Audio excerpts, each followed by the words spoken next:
దావీదు మహారాజు అంటున్నారంట, ఎవరైతే నాకు శత్రువులు ఉన్నారో నన్ను బట్టి వారిని ఏమాత్రం వారు సంతోషపడకూడదు. ఈరోజు దేవుడు మనతో కూడా మాట్లాడుతున్నారు. మనకి అనేక మంది శత్రువులు ఉంటారు.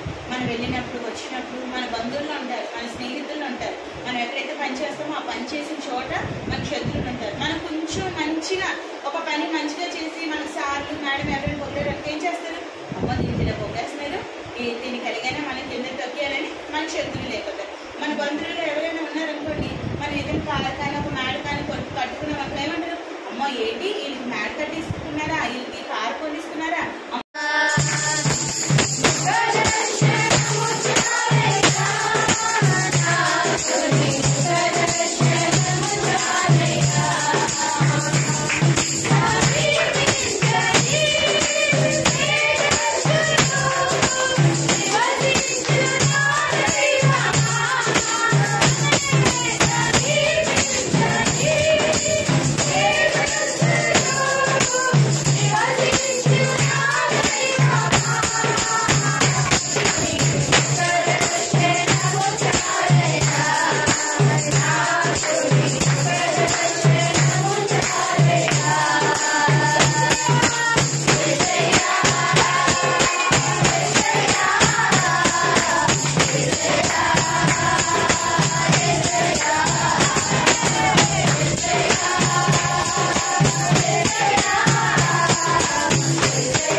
దేవుడు